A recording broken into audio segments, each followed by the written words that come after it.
3, 2, 1. That was a little bit of a break, wasn't it, Puffo? That took a little while longer than intended, but we're here now. We got here, our final game, the last chance for these teams. Loguire Gaming, OCS Hiroshima.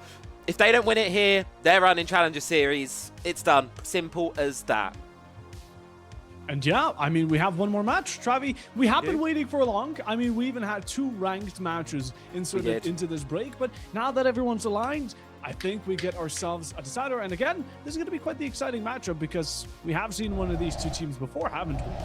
We have indeed. We got to watch OCS Hiroshima play the other day, Backwolf on Friday, the first game of their Swiss run. And while it wasn't the result they may have been looking for up against the side of Can You Be My Enemy, it was a pretty decent showing from them. Some solid fundamentals there. A lot of potential. Issues were for me in the late rounds. Struggling to get those executes across the line. They'd be going in kind of a 3-3, good even split, a good position. But then it just kind of all crumbled and kind of went away. So we're going to hope and keep our fingers crossed for them. They're able to recover it today. 100%. And well, again, we're taking a look at a best of 3, Travi, meaning this could go the long way. We're kind of hoping it doesn't go over EML if we're being very honest. But at the same time, we do want a good matchup between these 2 because, again, it's kind of the last opportunity and they're fighting for it all. Everything is on the line here. What you've been working for the last year in T2 now comes down to here. In terms of graphics and what we've got on the map, Vito, here, we're going to be kicking things off on Bank, going into Chalet before we return to Cafe. This one, it's not maps I've seen from these 2 sides before, so it's all new, it's all fresh, and it's going to all be very exciting. 100%. And I mean, taking a look at the maps, I do believe we saw... Actually, you saw Cafe today. I didn't get to witness it. Bank, on the other hand, I think is a great way to kick things off, especially because it's a large map. Again, a lot of back and forth is expected between attackers and defenders, especially because the defenders have so many opportunities to not only roam back off, but then also retake that upper ground, and I'm hoping to see more of that. Yeah, we're really hoping to kind of get this nice idea going of what these teams can do on this Bank map. As I say, we're working through there. We're going to be cracking it through. It's going to be a good one. It's going to be a fun one.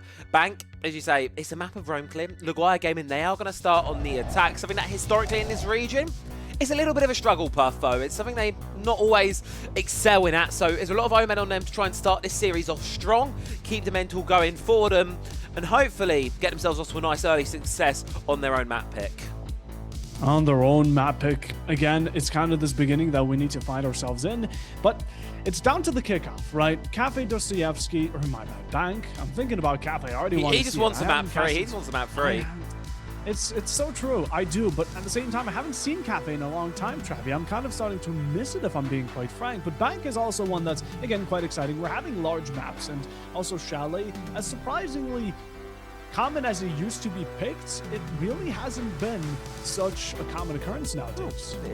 It's kind of fallen to the wayside a little bit. If you ask me, it's because of those issues you can find on the attack, right? As you go into a cafe, you've got to rappel all the way up to the build, and it's just a pickle sometimes to do more effort than it can be worth. So we'll get there later on down the line. Bank, of course, first thing to come on up through. What can these sides expect to show from us? Well, ban-wise, I think we're going to be just seeing default. This region has very much shown to me they don't want to play too much with the bans, kind of go out of the ordinary. They just like their comfortability. They just like to play it safe here. They like to play it safe, and again, no one can really blame them. We did see, I do believe it was the side of, let me remember the names. You know what, Travi, my brain has gone numb. Can you be my enemy? Can you be my enemy? Thank you. Oh. Can You Be My Enemy? Struggling on that clubhouse. Again, the opening map, I didn't really see how they performed on Cafe Dostoevsky too much, but Can You Be My Enemy on clubhouse, we can say it.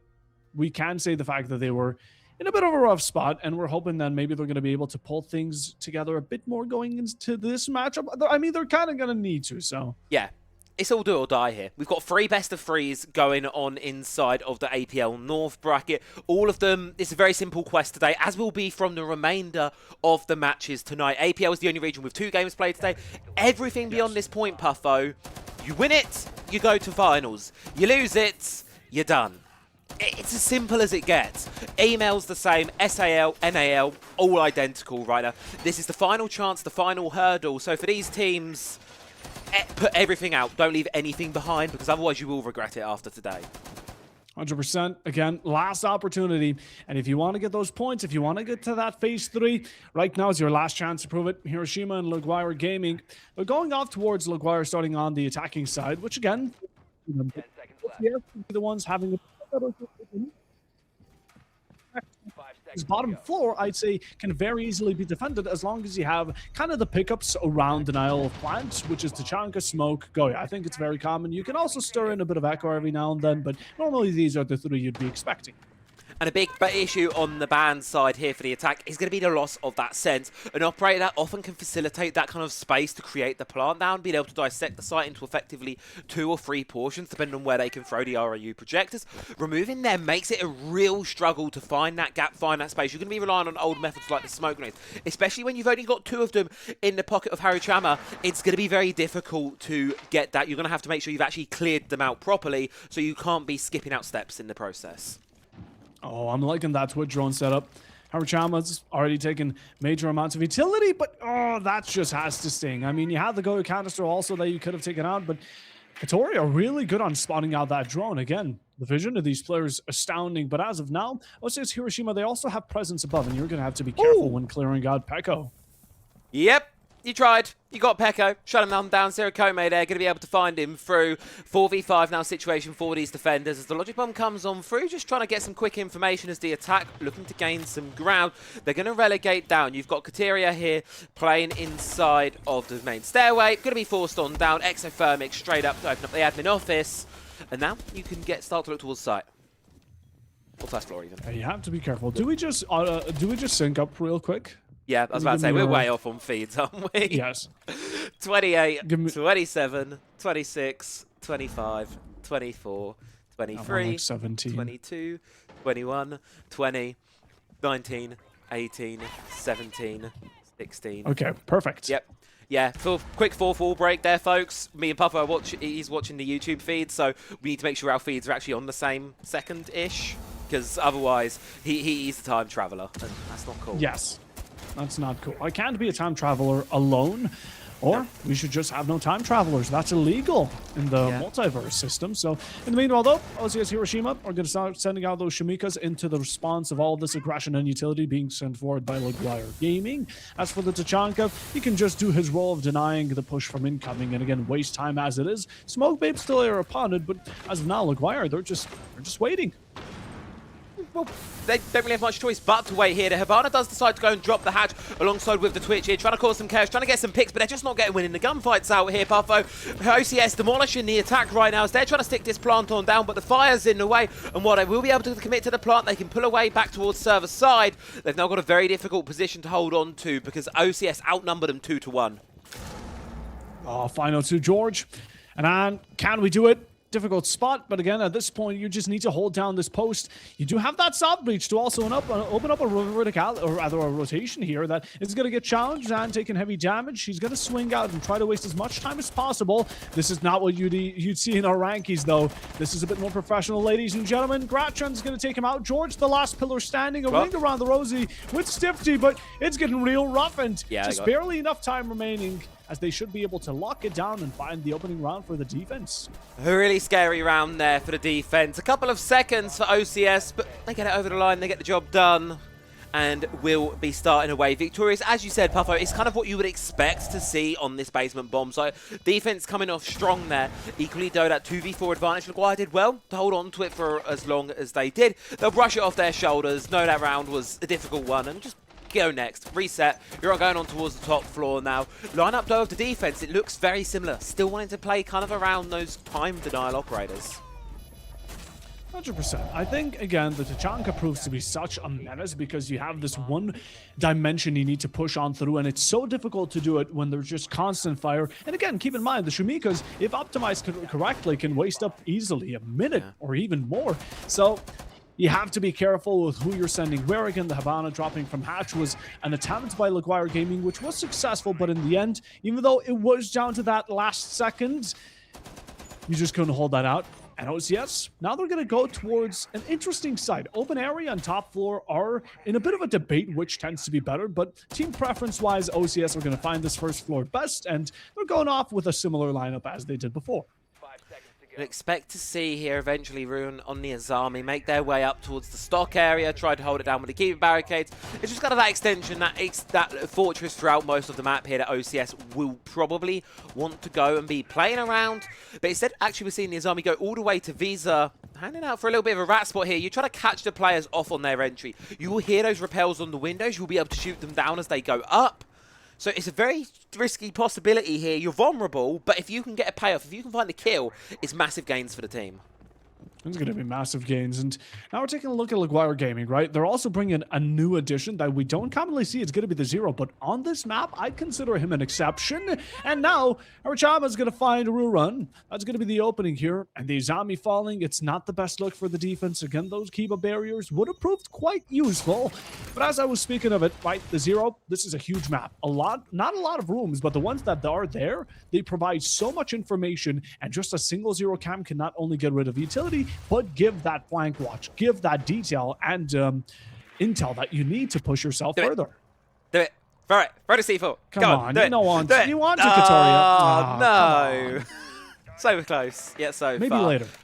Maybe later. He's just saving it to get 2 of them later on. That's exactly what's coming on through here. Entry towards the top floor for the attacking side. Now this Archives player will start to feel a little bit of pressure. Retreat on away towards Tellers, but the ceilings go in there as well. C4's thrown. It hits the wall. Does a little bit of damage there to Zumeister, but not enough to confirm any picks just yet. Halfway through the round now. Attack making steady process. Katoria, extension out in towards the lobby. And look who he might just meet in any second. Sirikome on drone, but doesn't recognize the mute was right beneath his nose, who has now escaped, but there is that second angle. Sirikome is off that intel, and he has found the mute as a pickup, gaining another scale to tip in the favor of the attacking side. A second kill, and now extra breach is being opened. Again, Loguire Gaming are extending on their already gained ground. Smokes are coming out, and this must feel pressuring for the defenders. Got to feel constraining. Like they're suddenly struggling to really find their ground, really find their territory inside of this one. But you have the 3 operators you probably want for this late round on the board here. Looking to burn the time, but you need to make sure you're winning those gunfights there. Sirokome is able to find one back. Pico with another 2v4 situation. Yet again, Diffuser's going down. Is the cover going to be there? Sifty trying to go for it, but with the shotgun, you can't be peeking those long angles. Kit's going to go down, and now you're in an impossible situation. Trying to win it out, but you just can't. You just can't. Will fold at the very end, and here we go. The round for the attackers to get themselves back inside this matchup, equalize it out quite shortly, and maybe OCS Hiroshima will out-top for that top floor. Hopefully, because again, I think testing out Bank in these early stages, no, they're going to still stick to staff room, and we can respect that double commit. Again, you want to go for it again. You know what went wrong. You can adapt upon it. Loguire Gaming, I'm imagining they might have some changes here and there as well, but in general, they played it very clean. They didn't rush anything. They were very patient is a good way to put it, as I'm imagining they're looking to do just about the same here. Continue on through. It's a good start here, an indication that this one might have some substance in this series. Like we say, Pafu, the game we were waiting on. I don't think we actually spoke about it. So the game we were waiting on before this one. Obviously, with Swiss, we have to wait for all of the matches in a particular bracket to be finished before we can go onwards. It was Team Function Kyoto, Land Valk Esports. Of a possible 45 rounds played, we saw 44 of them. Like, that was a barn burner of a best of 3. 3 overtimes, 2 max overtimes. What heartbreak for Landvalk there. Like, that's got to hurt. I mean, they are still in it, obviously, but ow, that's got to hurt. That does have to hurt. And honestly, I wouldn't want to be in their shoes, but again, at this point, someone has to be on the receiving end by the end of the day. As we're heading into round 3, though, right? We're taking Loguire Gaming step away from that Zero, that information gather, and going towards more a traditional take, where you have the breachers go for that triple wall. Maybe also verticality can be incorporated, but not necessary. As right now, horizontality for Loguire Gaming has been the key to victory, as we've seen it. Again, push into lobby, get yourself archives, breach from then on out, and get that breach, which is honestly a very valid strategy, but you have to make sure that this lobby player succeeds. It's what I would describe as quite safe, Siege. Loguire Gaming. They're not trying anything overly flashy. They're not trying anything overly committal. Like you say, slow, patient, steady, consistent pacing. And it tends to reward them quite well there. OCS want to take these gunfights. They want to be that more aggressive team. I've seen it from them before. And if you don't give them that opportunity, they sometimes can get lost in their own heads a little bit. That they can. With Selma starting to breach, Pekko's going to have to be very careful of where we want to swing around that janitor side. But getting aggressive here, OCS Hiroshima haven't shown that yet, so maybe we're going to look to amp it up. Kadoria is going to find Zan. Now there's information incoming for Pekko's location, but the Ella has backed off safe and sound. Huge play on the back stairs there, and as you say, you could just get out of there now. You've done your job here. You've made it a 4v5 situation. The attack have lost one of theirs, but equally the defense just about to lose one of their own there. George able to confirm the kill on towards that Azami. They know about this Archives player now. They want to try and find a way to take her down if they can. But Pico's inside of admin as well, trying to just play a distraction, a sick factor in towards this gunfight here, and it's going to make things very difficult, but you've got to focus on the attention above right now, Puffo. Because while the defense, they do have a lock on this first floor, Sight is starting to look a little shaky. Oh, Sight is just first yet, floor. Pekko? I'm stupid. Yes. Don't worry, I was talking about a completely different team going into this, guys, so I don't blame you. We're cooked. We're cooked. It's all right. It's all right, though. We're going to make up for it because 55 seconds on the clock right now. Loguire still hold that verticality, but again, their entrance opportunity might be past. Pekko's holding that hatch like his life depends on it. A bit of square spottage. George is going to find Pekko. 4v2, and it seems like it won't get any better unless Katoria can step up for an extra to equalize things out. There's constant information. Sirokome is looking to hunt him down, while Sifty elsewhere is going to find George as another victim. Now swing here, and it's looking like these attackers are no longer comfortable. They have to push into the site, but not only is time not remaining, but these remnants, the players, are starting to fall one by one. Katoria in a struggle, a triple kill for the player, and now the last one, Lion, already spotted information, is going to give away his position. He does have that pre-fire in him. The dog bites once more, and Sifty now, he's certainly been the one to bring it to an equalization. He's now standed and upfronted with it once more, but can he be the one to finish the job? I imagine so, because Sirokome has no clue where he stands, and the plant is either it would need to be confirmed, or Beards are going to have to give up the round. I think you know there, if that plant starts to go down, you're not going to win that one. It's just game over at that point. So really good stuff there from OCS, just kind of keep playing a bit more reserved. This was kind of the late round struggles I spoke there about they had the other day, so it's good to see them kind of got their heads screwed on a little bit better for it, just kind of playing a little bit tighter, more what you would expect them, that safety net, not just going with that APAC style of we're just going to throw everything we've got at them all the time. Operator bands coming on in now, Azami and a Lion, especially the former of which I can fully understand. She's had quite a strong presence throughout this map here, and it has added some difficulty to Loguire's pushes time and time again, so get rid of it, and we're now back down to the basement. And now we're back down to the basement. OCS did quite well as well. They didn't necessarily deny the plant, which, contrary to their entire setup, was a bit of an unsuccessful lineup. And I do like that this is also affected now in their operator choosing. As we're seeing, there's going to be a Thorn, there's going to be the Echo, the Fenrir. This is all very heavily leaning toward gunfight opportunities for OCS Hiroshima that should be leaning in their favor. Again, the Thorn also receiving these buffs has been an absolute menace. We played her against her in ranked, and I thought I just couldn't handle it anymore. Like earlier, I got hit by one Thorn trap. I was done. Bad to Ford. He's like bad Ford. And I'm like, bro, one Ford trap. She was cooking me, man. She's tough. She is tough to play against. She's No a doubt nightmare. there. But yeah, she's going to be a bit of a pickle inside of this one here. You can place her especially by the windows here towards stock. I feel is like quite a good position for the Razor Blooms. You hop on in, you're very likely to be vulnerable to those traps. You're either going to get caught out by the bleeding effect, or you're going to take enough damage off the brunt of it. It's a very good extension there to buy yourself a little bit of time on the retreat. And I think it's why we're going to see Ruren hold them in his pocket. Wait for the end of the round, or wait a bit longer in. When the pressure starts to apply, you can then have the traps in a position, rather than pre-placing them and giving the attack an opportunity to work around it. Positions of the defenders, again, very aggressive around this upper floor, as it should be. Bank allows you to traverse these upper floors, drop down hatches, rotate to side very easily. But again, it's down to Loguire. How are they going to hunt them down? They might have that Dokkaebi to gain information around them, but besides that, it's going to be back to the old-fashioned droning and face checking. In the meanwhile, though, Katoria going to be a prime example of that. Oh, now we need to see it. I mean, we've been wanting this type of C4 for a while now. Katoria, you're the man to do it! I'm begging. I'm actually begging for it. In the meantime, Janitor, It's been opened up. You hear it in, please. Hey! Yeah! We got it. As we was taken down there by the C4. Not often I pray on a player's downfall, but there's moments like that where you've sometimes just got to go, please get the C4, please get it. C4 was indeed confirmed. That's your Hibana gone, but you do have the backup in the hard breach department of that exothermic of the thermo. You might not have the range, Puffo, but at least you're going to have opportunities to get these hatches open.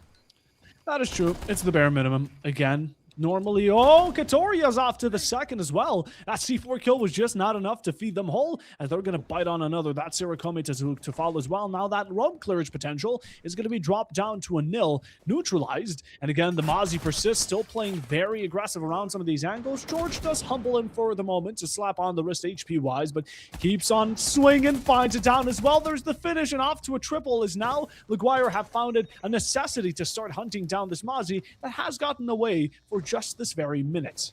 He's a pest in their backside, Puffo, but he's still at large here. Look at this rat spot on lobby. He's knowing the players of Loguire have to go hunting for him at some point, and then when they do, he's going to spring right back into action, be a nuisance in their backside, because look, they don't want to commit to these hatches just yet, because they know there's going to be someone waiting them up on the top floor. But more importantly, you've got that issue in the basement. You've got that diabolical situation here, where you're in a 2v5. You've got to have someone watching your back, because this Mozzie's not dealt with. You have not a Scooby where he is, and to compound on these issues, you've still got Ruin and Electrical all the way on first.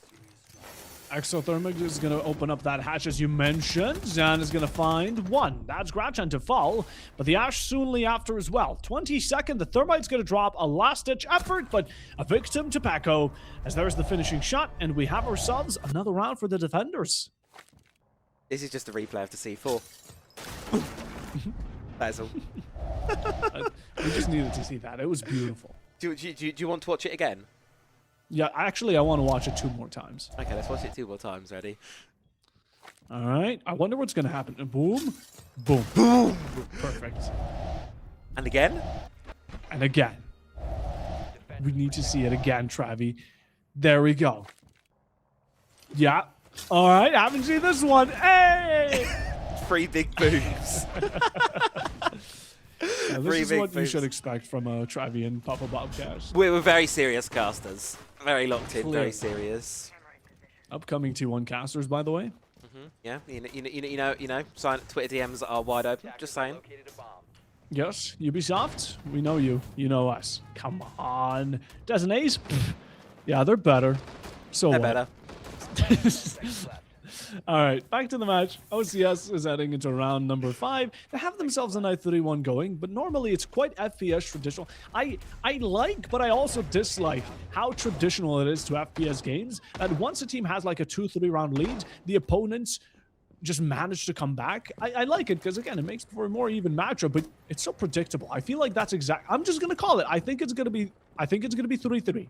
You think it's going to be a 3-3 split? I wouldn't be surprised to see it actually at this point with your Puffo. I mean, Loguire, they've had their ups and downs this half, certainly, but there's potential there, as is always with these kind of rosters. So I've got my fingers crossed for them. They're going to be able to recover things here. On towards this interesting site. It's not one we see a lot, to be fair. This kind of archive side. It's a new one. It's a slightly different one, but I don't mind it. I don't mind it, and I actually love it. Again, we don't see this ever. Archive is never played because teams just don't consider a decent site, but this is why we love APL. They like testing the waters, throwing a spanner in the works, and seeing what sticks. As of now, though, we're currently watching a site that has never actually been played, so the meta around it's, I would say, underdeveloped, but you can't consider anything developed when the site just is never played. It's never been played at all. In 11 years of Siege, no one has been here before. Not a single soul. This is a historic first here inside of the final round of Swiss. Push on through, Sifty unable to catch the angle of the IQ, who's looming up above their head. Wants to find it. We'll just continue to hold just in case any more attackers decide to hop in through the window. While the attack themselves, their attention focuses on Katoria here playing inside a Janitor. Gonna have to be careful. Smoke Babe there nicely prepped up. George's vision is gonna get limited. Now a swing incoming, but Hiroshima takes the blunt damage a second and it goes against you. Katoria has found themselves an opening, but look at the attackers starting to struggle as they can't find not only this top player to be forced out of that Janitor side, but Ruran as well, sticking around Elevator, and now the attacker's contemplating, do we again look to hunt them down and lose 3 players in the process, or do we maybe back off and focus our attention elsewhere? Sifty is going to fall, but beyond that, Loguire Gaming just keep on losing. OCS getting really aggressive, starting to feel that confidence that we saw from them the other day. Back in the air, back inside of the lobby, reducing this attack down to 2. Unaware of the elevator, player will finish him off, leaves it down to George. In a 1v4 situation, OCS, they're just going to entrench their toes, wait for the positions to find it, get the pick nice and confirmed here. Starting to build up a lead now, starting to build up some momentum, more importantly, Puffo, and that's that favoured split guaranteed. Well, there's my 3-3 prediction gone to waste. I had such a huge point around it. Now it's all just gone to the dumps. But honestly, the caster curse is kind of real. And yeah, we're taking a look at this replay. And again, we had ourselves that one retribution incoming from Loguire Gaming. Beyond that, they just tried to push upstairs a bit too late, I'd say. Especially when your man count is already low and you have little to no information. At that point, you might as well just rush site. Or look to get kills, which I guess was the option, but at that point they weren't expected to win. And now we head into the last one of the first half, and well, seems like Loguire Gaming are going to be testing out their options with a shield operator possibly as well.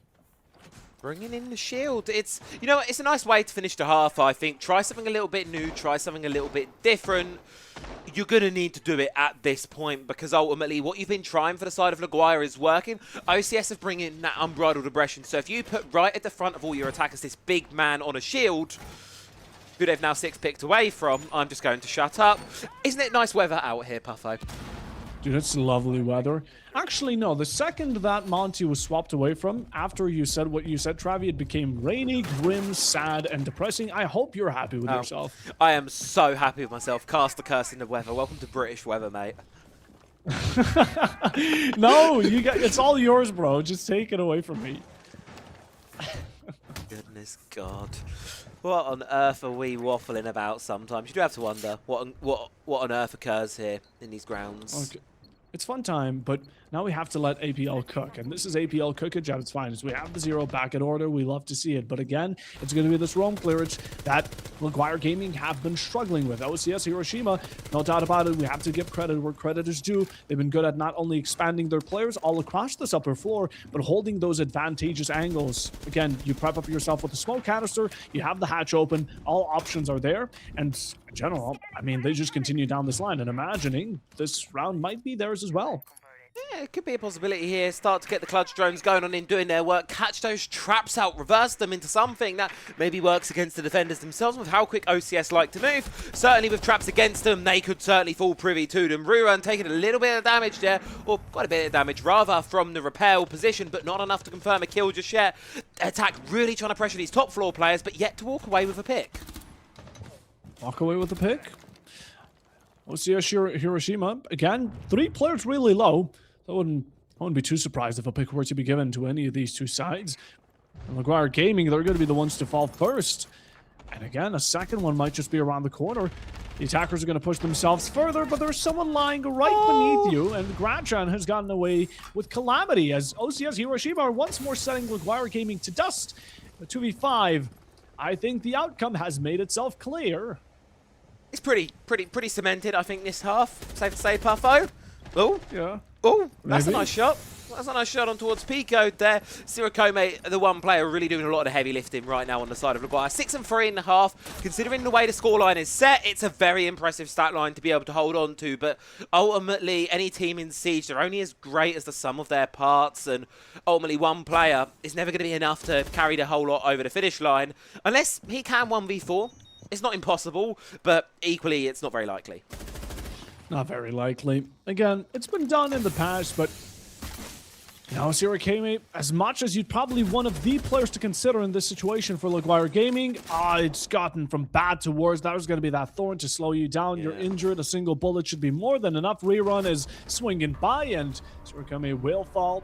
There we go, 5-1 split, and the defenders here are looking golden, but hey, I still say that over towards OS, maybe this map just might be defender-sided. Might just be. We can hope it might be defender-sided. I really want a close game here. We were teased with a pretty close map 1 in our first series of the day. Map 2, as you came along, Puffo, it was really quick. And then we had that really long game that we weren't casting, but that 44-rounder. We need something close here in this series. I'd like to see something close. You fought a very tooth and nail to get to this point. 2-2, it's not really something I want to see fall apart, you know. I don't want to see you get to the 2-2 bracket and collapse on your last game. I want to see if you, because one of these teams will go down. I want to see you go out swinging. I want to see you go, hey, we didn't win it this time, but next year, that's our year. I want to see some promise. We want to see some promise. And again, APL, we always want to see that promise because they never have been an outstanding region. Even Elevate did end up picking a Brazilian roster, so it isn't really like an APL team. No, APAC are great, man. Yeah, but we love APAC, but we need more APAC. We need more support from APAC. Travi was holding that sign for APAC players alone in Munich. Honestly, I should have joined, but I have been converted to an APAC fan now.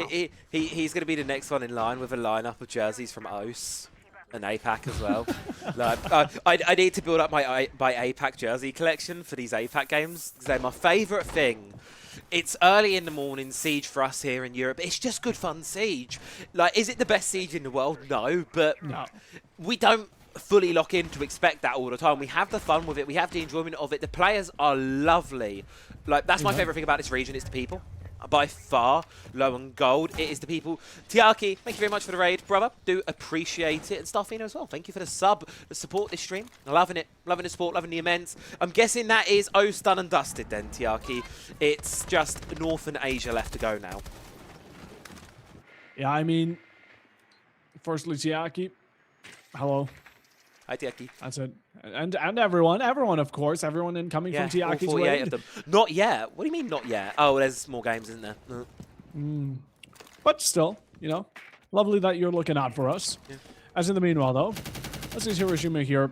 As everyone can see, are being quite the dominant team. 5-1 as of the moment, and well, they're certainly not holding back any punches. They want to have this match be a quick in and out.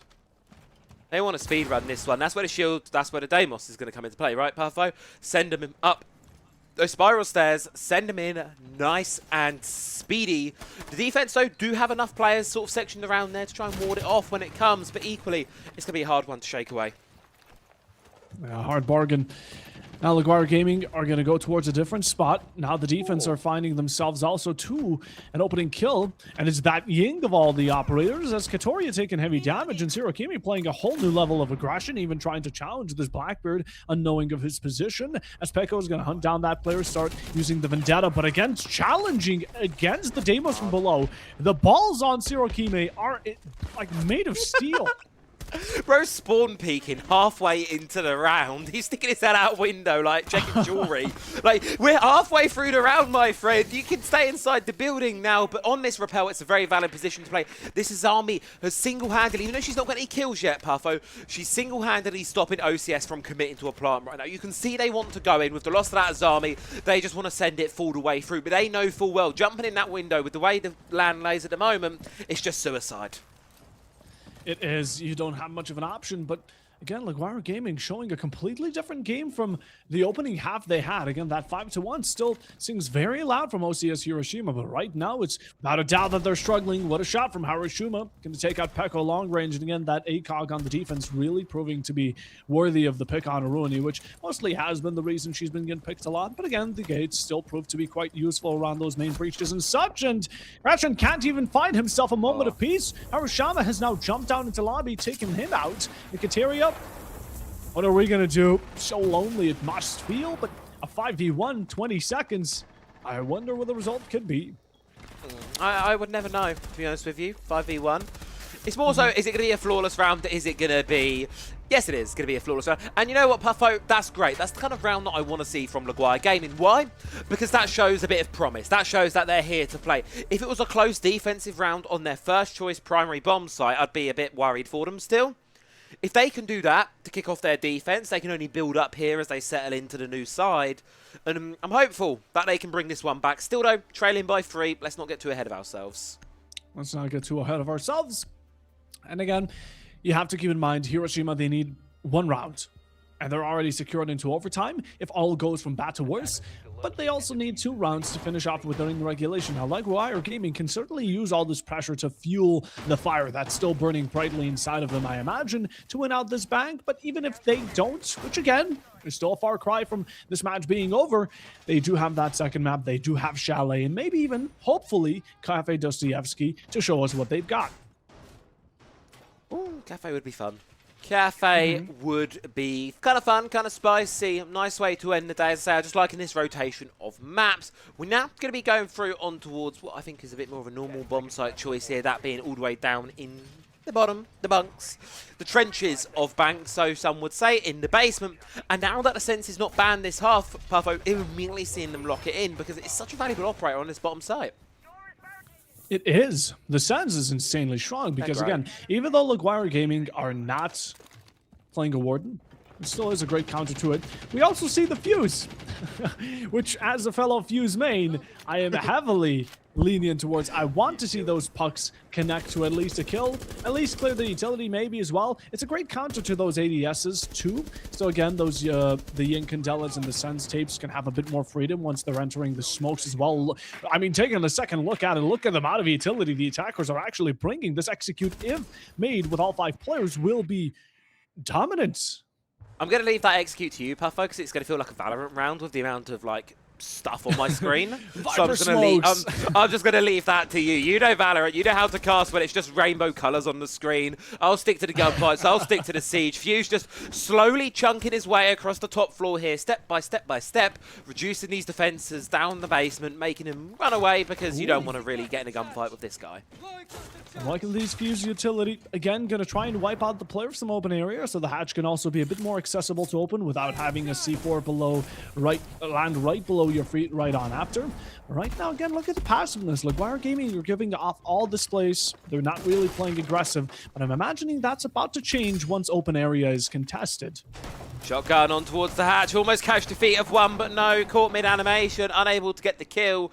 5v5 will still go on through, and this is the scary point of Bank. This is the bit I don't like, because when you start to get down towards this basement site, it's 5v5, you know it's going to hit the fan at any possible second. That it will.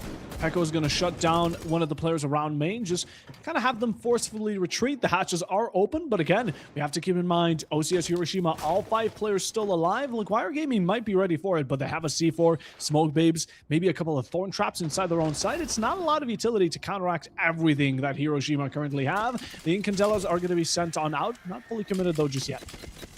No, full send in towards the bomb site. Just a bit of teammate blindage, kind of playing away from that one. But Azu here in a key position back server. I'm not sure if OCS are fully aware of this Fawn and the position she currently sits herself in. Because if you jump down that hatch trying to plant in the default position and you suddenly get caught with someone behind you, that could be a massive, massive problem. Because she's going to hide. I don't imagine she's going to want to take this early gunfight just yet. No, they have zero idea. They're all there. Puffo lining up, knocked down like dominoes, free in a magazine, reloads the pistol, ready to fight some more.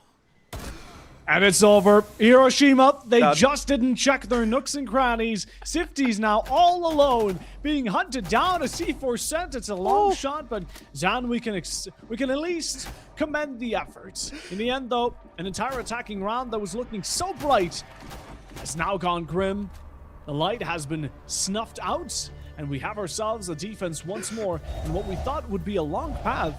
Now only 2 rounds away for Loguire Gaming to capture this equalization. This is insanity. Like, this is absolute bloody insanity, Azumeister. Like you say, Puffo, it was a 50-50. It was a coin flip. It was an execute that could have really gone either way, and then one player just turns the whole thing around and says, yeah, no, I'm not bothered with that. A very defender-sided Bank emerging here. 2 were flawless, and then a second almost flawless round in a row here for the side of Loguire. If they can lock down this tertiary, Puffo, they're back in this game. 110%. 110%. Again, these are the rounds that matter. I would like to see Hiroshima maybe take a tactical timeout because, again, it was down to the actual basics and fundamentals of Siege that mostly lacked going into that round. They thought they were clear, they thought server was good, but no one was playing into it. Normally, competitive teams would set a player inside of it, not make any sound, but at least make sure that server is open and for the taking. But OCS Hiroshima, they made that small slip up, and again, it allowed Azumeister to sneak himself in, find those dominant kills just lined up, as you mentioned, Travi, and an easy round by that point. Such an easy one after that kill. I mean, what more can you really say for that one, Puffo? That was just some nuts individual play there. And honestly, there's very little you can do, I think, from that point onwards. Beautiful bit of Siege, beautiful bit of play for sure. And now they're starting to come back into this one. You really need to lock in right now for your OCS. You do. No denying it. Again, Hiroshima, you've had the lead for quite a while now. You don't want to lose it now, do you? Loguire Gaming, again, both these teams a lot more comfortable on their defensive compared to their attack. As now George hunting some of these drones. We have Rurun also on this Twitch, just trying to pick off any utility there is. Maybe a yokai or two could certainly be spotted, but beyond that, not too much to claim. Not much there really at all. Just got to kind of slowly go through the motions right now. OCS on their attack. I think their aggression will be slapped back a little bit of how the last few rounds have gone. The players that were kind of hovering that positive KD mark in the first half now starting to sit in a bit of struggle town here. Push on through by the Blackbeard, now able to get the first one down on towards the Aruni. It's not confirmed just yet. Oryx, get inside the building, buddy. You just get back in. Get in there, you. Stop being so silly. 4v5 situation, Loguire to lose the first. Rurun's just going to put it down an extra bit. Loguire Gaming have now lost George as well. Thankfully, the Oryx didn't commit to that because then it would have been 3 players gone. Faced with a Blackbeard, the death mark on your back, and being hunted by the Vendetta must be a scary feeling. But at this point, Zan, you have no exit. You're going to look to contest this and will lose that battle. Sifty puts you down, and all of a sudden, OCS Hiroshima are just right around the corner to finding match point. Insanity now, just waiting for this one.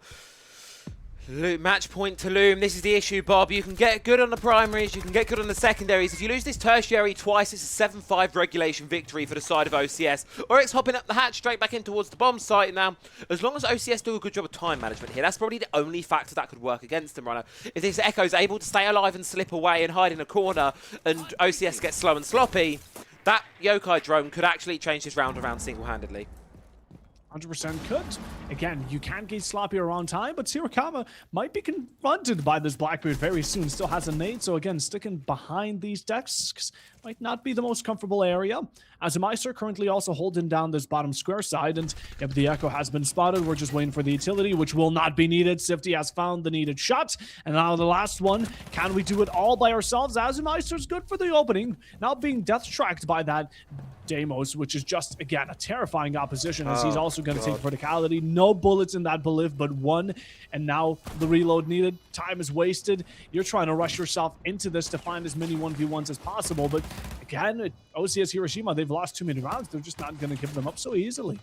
1 round, 1 player, and a dream. To deny the match point here, you can see there Kraken throwing the grenades. It's taking absolutely 0 chances with this one here on the side of OCS. They just want this match point over and done with. You see the player pre-fire him out. Nice shot from Sifty. On towards the map point now for the attack.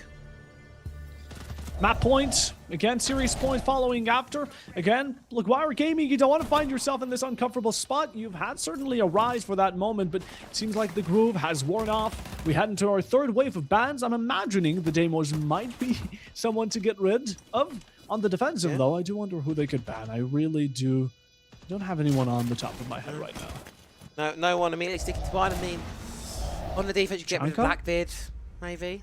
Oh, okay. Oh, actually, yeah, I can see it. I can see it. Like, he's annoying. And yeah, it's one of those operators where if he gets himself in a good position, he can very easily find a 1. And a 1, as you saw in that previous round, they lost the Aruni, you lost the opening pick, and he kind of just panicked kind of from there, really. It was, risky. It was. Oh, well. 100%. But back to top floor. Back to top floor. Flawless last time. OCS Hiroshima. Yeah, you have to keep that in mind. I mean, the aggression we saw from Loguire Gaming here, especially in Sirakome, was absolutely astounding. Oh, yeah. It was really impressive the last time we saw this one. And it's no surprise to see him going back to what's basically an identical lineup to what we saw before. Just really bunkering down, mirror windows, Zami Keepers, using everything in their potential, everything in their pockets to really try and just stall out this attack as much as they can, make it as much impenetrable fortress as they possibly could. And with match point, Loguire Gaming again, we've said it over and over. This is the map one that we don't want taken from them, but you have to prove yourselves better on Chalet if you can't win 3 rounds back-to-back. It's a formidable task, no doubt, but with how aggressive we've been playing, I'd say it's still very possible. I hope they continue this aggression, because again, after that first round on this upper floor, I haven't seen Sirakome play as up in the face of OCS Hiroshima, and I think that might be the key. Over-aggress the attacking side. Fight fire with fire that burns brighter. Yeah, but What's the one thing to deal with fire? More fire. Water? More fire. Do not stop burning things down. More fire. And now we head in towards this final map here. Curious to see what exactly we can have unfold in this one. And where this round leads us to. OCS just starting things off a little slowly. Drawing things out, gathering information, as you usually do. I do like the Osa pick, so I'm imagining this is going to lean towards Gratchen opening up the right side of the main breach, and then the Osa planting down her shield, going for the plant. But again, both these operators do need to survive. You have players such as Zan here currently holding a really dominant spot, but we'll have to back off from holding stock for now and retreat towards elevator, maybe go downstairs as well. We have seen him use that C4 in the prior rounds, so we'll have to be careful, especially if you're Sifty. You're going to have to be, indeed, very careful, very, very steady about how you want to approach this one here. It's just waiting for the inevitable right now, Puffo. This is what I don't like, is that calm before the storm. You know something's about to kick off. You know something's about to go down. It's just a case as of when is it going to happen. There you go. None other than Azumeister shuts down Sifty. That's the Deimos off the board. That's the Deimos. And again, he's just going down below, clearing at least one of the players. This is a good beginning for Loguire Gaming because, again, that extra step of verticality now taken out. But we have to keep in mind OCS Hiroshima, they can fight back. Ruan is going to pick off Azumeister, who, again, considering his KD, has certainly been an outstanding player for the defense. Yeah, that's going to be a massive loss for them there. That mirror player as well, like you say. No C4 either to use anymore from beyond the grave. And this exothermic opening up square is going to put this army in a bit of a tough position. Now closed up by the window. She doesn't really have too many options on how to fall on away. You're going to know she's behind this shield, and you're going to just eventually drop her through there, through the soft destruction. Not much she could do in that position. Caught in a rock and a hard place. 30 seconds left to go. And while the grenade won't confirm the kill, Puffo, it's now coming at dire for this defense. Oh, the nade connects. OCS Hiroshima have brought it back from an EQ, now standing on top, but George still looking to reclaim what it was once theirs. A good shot towards the planter, the supposed planter, who's now dropped. Peiko will find the refrag, and George standing on low amounts of HP. He can't take a single bullet amount of HP. There's pings around him, but he's still rushing to deny this plant, and it's not even happening because Peiko is holding you right where you stand. He falls, and it's map number 1 here for OCS. Map number 1, going in their name, going in their favour. Unfortunate for George, if he just would have hid closer to the wall maybe and used that C4 in his back pocket, could have won that round. Entirely winnable, but fine margins between these two teams will send us onwards to our next map pick of Chalet, Puffo, and I cannot wait to see this series heat up all this a bit further. Oh, I haven't seen Chalet in a mere moment, but I'm excited like you are. And again, this is an opportunity for Loguire to still show what they have in their pocket. Maybe an ace up their sleeve going towards this map. But again, this ending round, even though they had themselves a standing chance, OCS Hiroshima, they brought it back. Just the overwhelming amount of numbers was very difficult to deal with. And George, even though he tried to run for his life, those hills, they took him down, and we have ourselves a map 1 winner, OCS Hiroshima. Can they do it on map 2 to have a flawless run? I guess we're about to find out any moment. We will indeed find out any moment. First and foremost, though, we need a little bit of a break. We need a little bit of the water. So players as well, they need that little bit of a pause. But don't go anywhere, folks, because this series is just heating up. It's just starting to get somewhere. So with that being said and do, go grab yourself a drink. We will be back in a moment just after this short break. Welcome back, ladies and gentlemen, to another episode of the Challenger Stories. I am joined here by the wonderful Kula. Would you like to introduce yourself to the folks? I'm Kulke Meijer, also known as Jordi. I'm 21 years old and I'm the owner of Soulshard Esports. Wonderful, owner of Soulshard Esports, one of our orgs in the APAC scene. For those of you unfamiliar at home, how did we get here? Let's go right back to the beginning. How did you first get into Siege? I was about 14 years old. I started at console at the PlayStation. I started playing with some streamers in the Benelux League. He started me in esports to my very first org with Dutch Cheese. Yeah.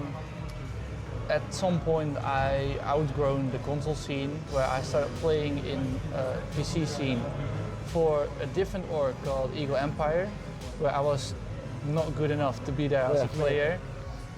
So I went as team manager. I started my career. We ended up in 6th place in the Benelux season 7. Okay. Lastly, the last Benelux region scene. After that, we went into a team called Reveal Multigaming, after Wii Sports, and then MIF Esports, which is also still in the scene. Floating around, yeah. And then after a bit of time, I bought Soulside from someone else. Took Soulside over. And what was that like, that transition from going more hands-on with the teams to what I imagine is now much more an organisational kind of focus? In the beginning, it was hard because you're only familiar as team manager, so only the Rainbow part. But then at some point, you also have to evolve different games, which we have now, like CS2 and League of Legends, which is weird. But you will get there at some point. And I imagine it's a totally different ballpark working in CS or working in League compared to something like Siege. Yeah, and not just the esports scene, but you also have the business scene, which is also a lot different. Yeah, business is. At the end of the day, you need to keep your heads above water, right? And looking at Siege, your story with Siege in Soulside, you want to walk through a little bit of that? Yeah, we started in the grassroots T4, Tier 3 with some small teams, where we've grown into contacting Chaz, which was known as team manager from the old Daystar.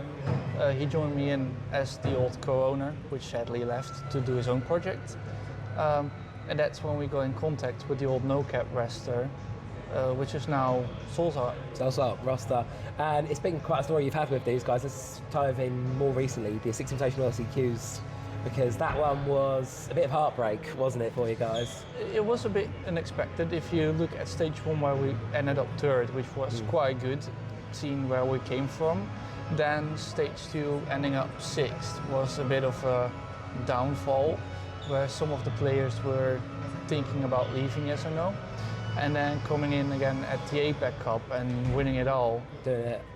Doing it, and then the LCQ right after, which a bit much, but still great performance against all gamers. And it was thin margins as well. Yeah, it was really close. But yeah.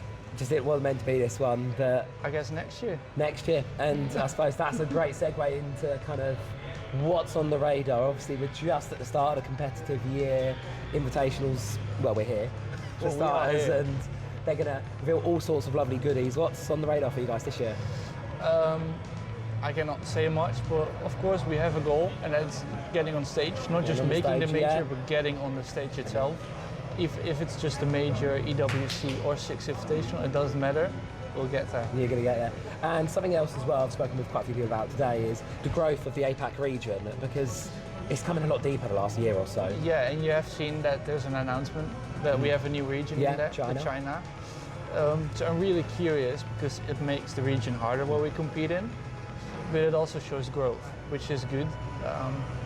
So we have to see. I'm really curious what Elevate is going to do, if they're going to keep the Brazilians in there or they're going to go back to the Asia. No, because obviously it wasn't the invitational run really dreamed for them, was it? Unfortunately, had a couple of struggles here. We are now heading to map number 2. Between, again, we've had ourselves quite the matchup, as we've seen. It was Loguire Gaming and OCS Hiroshima, who we have seen on Bank, and in the end, OCS Hiroshima ended up taking that with a dominant first half. And of course, for anyone that was confused, we are now heading to Chalet, map number 2. Loguire Gaming, they want to have themselves a continuation into map 3. This one needs to be theirs, but it's still me, Papa Bob, and Travi gave me the pleasure of kicking off the stream, so thank you, Travi. You're welcome. Let you bring it in for a bit of a change. Get someone new. I feel like we need a new voice in here, you know. Everyone gets a bit sick of listening to me. I mean, I've been live for 5 hours already. We're not even halfway done today yet. Like, it's going to be a long one. It will, but hey, we love Siege. As you can tell, we're both having, like, lunch, basically.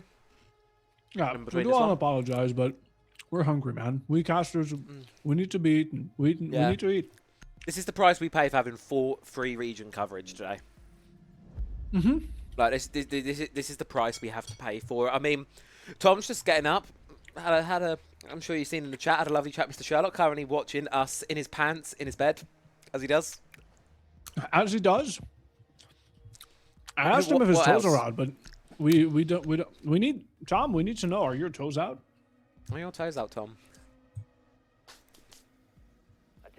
Do Loguire Gaming get their guns out on this map, Puffer? That is what I want to really know, if I'm being honest with you.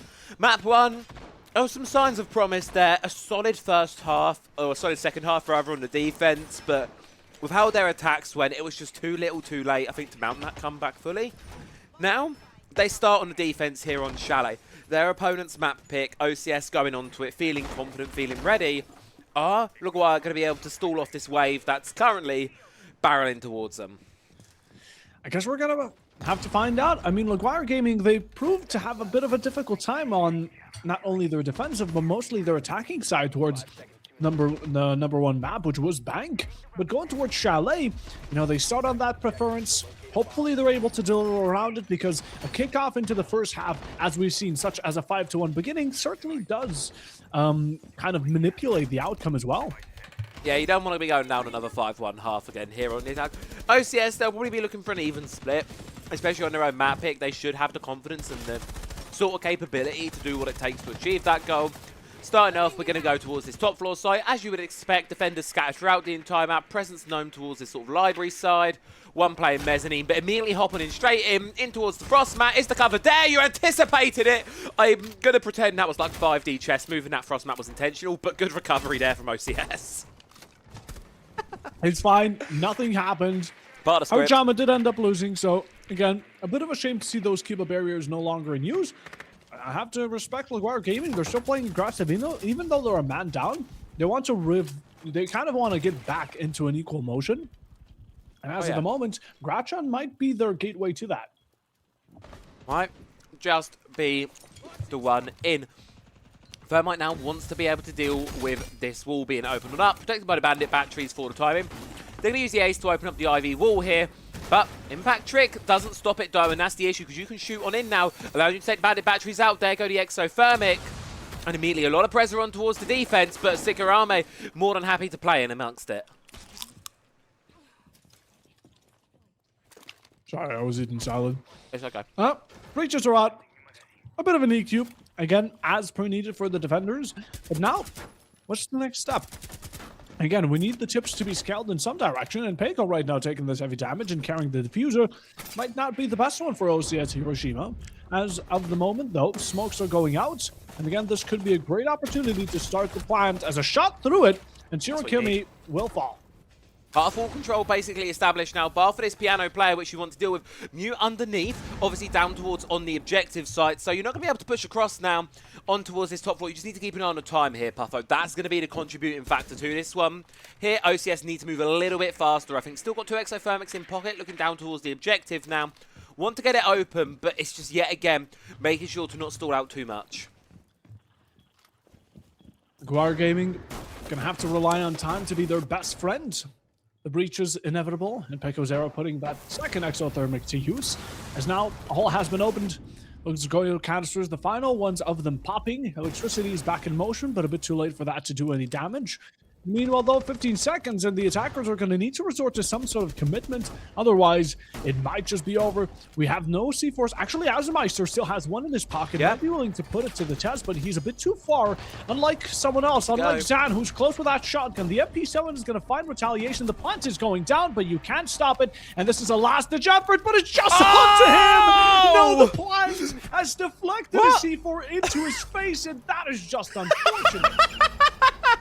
That is the best round of Siege I've ever fucking seen, Buffo. Oh my goodness. What? Like, we got that first replay here with the Frost Trap, right? And then we've got that one with the C4. Oh my goodness gracious. That is... Sorry, that is really tragic. That is unfortunate, because that should have been the round for the defense there. That needs to be clear. That was an entire round in the hands of one player, and out of everything that could get in your way, it is another form of living life. That plant is secretly Solid Snake, hiding there in the palm bed. That plant was the 6th attacker. Oh, that's amazing. I'm clipping that right away. I'm on it. That needs to be saved. Oh my goodness. That is tragic. I'm sad now. Oh well, Loguire Gaming, they should have started that off with a win. I don't think they're going to be overly upset. I hope they wouldn't. You know, there's probably some laughs and giggles going through the voice chat right now. I think that's the right mentality to have about it. Just laugh it off. It happens. unfortunately at the worst possible time. This, though, I don't know how much I can defend. We're going to have to find out. Right now, OCS Hiroshima are also bringing... Again, I've been loving the operators that the attackers have been bringing about, such as the Aurora. Again, someone with... An operator with a lot of potential, but you need to have that plan ahead of time. You need to know exactly what you're going to be committing to. And if the Aurora falls again, then it needs to completely reconstruct itself, and the IGL needs to think of a new strategy, so on and so on. As of the moment, though, we do see that Bandit putting in the work while the attackers want to clear up this upper floor. Again, verticality is going to be a need, but you might have operators such as the Mirror to deny you of that. Now, as we head in towards this one, which is going to be OCS starting things as they normally would here. Opening up towards Trophy, just spotting an in, see if they can apply any pressure towards these defenders playing around there. And then they'll go on towards the top floor, look to work their way down. Now, this is going to be a tough one for them. Yeah, again, it's going to be all about that time because they did struggle with it in the last round, Puffo, so they need to move quicker through here across the top floor. You've got me with a lot of salad in my mouth, but... Shurikomi's playing aggressive. Victoria's opening down barricades, breaking the floor. He's getting ready for this long range. As an impact point, can you take over? Timing there on the Aurora panel. It's hard to cast with food in your mouth. That is a learned lesson from this one here. I should probably pull up your camera so I can see when you're eating and time it. Time it when I give you the bite. Hold on, let me do that. Actually, that's not a bad idea.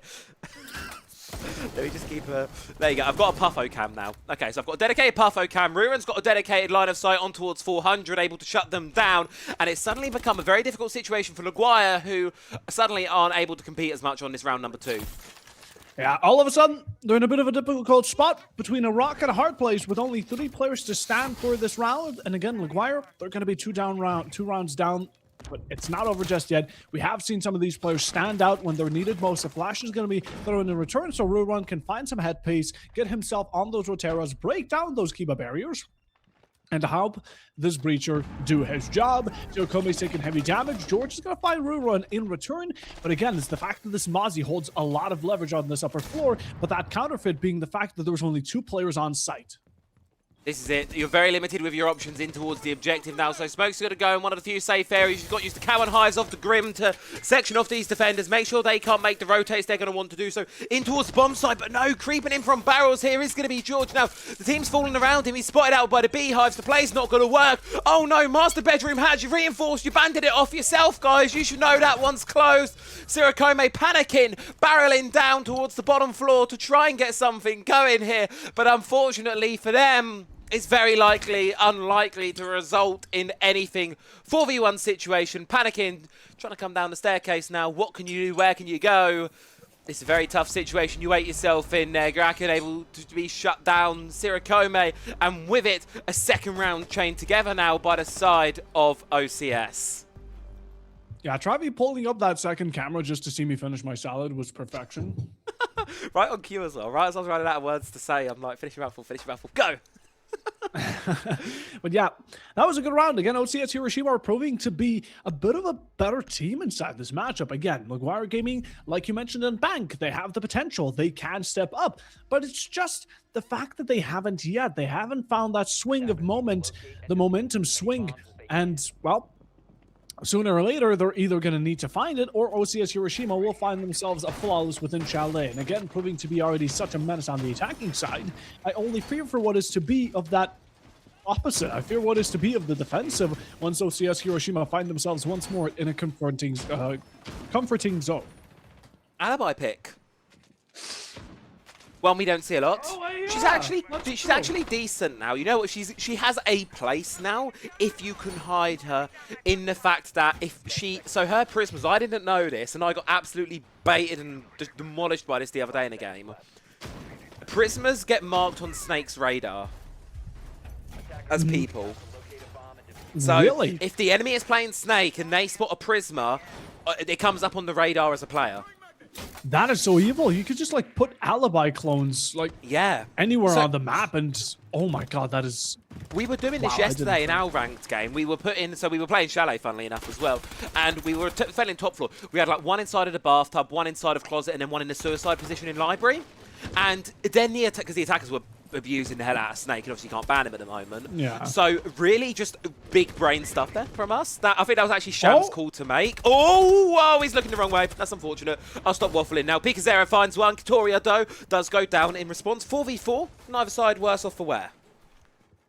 That is just unfortunate, but hey, we lose the Ink, we lose that Wamai. It's a bit of exchange for Loguire Gaming, although a very unnecessary one, because again, I'm assuming the Wamai should have heard that window open. Whatever the case, there was no reaction. You can't go back in the past, so it matters not. A lot of information incoming through this line scan, and Ruan is going to use that to take out Hiroshima as 3 players on Loguire. And again, this is something they've been struggling through since the beginning of map 1 and now onto map 2, the man count. The man count has been a massive issue for this team here. It's been one that they have quite struggled with to maintain themselves here. And while the Ying has gone down for the attack, George is currently the only one really inside of the objective. Vertical pressure being held from above by 400. Sirikome out towards Dine inside. So it's a little bit split right now for the defense. Perfect opportunity for the attack to try and get aggressive, go make something happen. Pocket mute jammer. I respect the tech. The nice to phone call. A little bit quicker than just answering the phone itself here. But now this is Azami caught inside of a gunfight. She's not going to win it out. Not going to win it out, and Loguire Gaming down to their last 2 stands. Again, this is something that has been seen over and over. Sirikame just look down! Oh, he's missed the shot. He's missed the opportunity, but finds himself a second chance. And there it is. Now back off to running down those main stairs. Doesn't want to expose himself, so will need to halt for the moment. Red light for the player, but George, he's put down. And low HP on the alibi player with 50 seconds to hold out for it. Might just be a bit too much. Just a little too much there. Unfortunate for the side of Loguire. OCS really starting to train up some momentum now, Puppo. They're getting it. They're getting in their swing. Confident, outgoing, ready to contest this one. And for Loguire, we're seeing a lot of silly mistakes creep through. Like, the plant was funny, admittedly. The plant was quite funny. But then we see that Mozzie on the top floor, round number 2, where he's all the way at the top of the floor. He then wants to try and drop down, but someone's reinforced and put a bandit battery on top of the master bedroom hatch. Like, on top of the hatch battery there. And then he goes for the run down late round, trying to do that retake, and it's like, oh crap, it's closed. There's not like that communication there. Same as in that round there. That Wamai's just too deep, not paying the right attention. These silly little mistakes, they keep creeping on through for the side of Loguire. It needs to tighten, because right now, it is the major cause of their undoing. Oh, I couldn't have said it better. But now, again, Loguire Gaming, it's just rough. Again, Travi, we have seen them do really good. I mean, we're taking a look at Bank. The first round on their defense, they got, what, was it a flawless or at least almost a flawless? Because, yeah, Sirikome just went off the charts. And again, we're missing that. Yes, it was reliant off of a hero play, but if everyone could just put in that sort of contribution, maybe the story here could be different. And again, there's still moments, there's still time for Loguire Gaming to get back inside this match, so we wouldn't want it to be regrettably too late once OCS Hiroshima had locked down 4, 5, potentially still even 6 rounds within this opening half. The big thing is they've hit their target for today, Puffo, or this half rather, in the fact that they've got that 3-3 guaranteed split. Now you'll be happy with this on the attack of Chalet. You can go on forward with the map and just not worry about these next 3 rounds. If they go wrong, it's okay. It's our map pick. We're on the defense. We'll be confident there.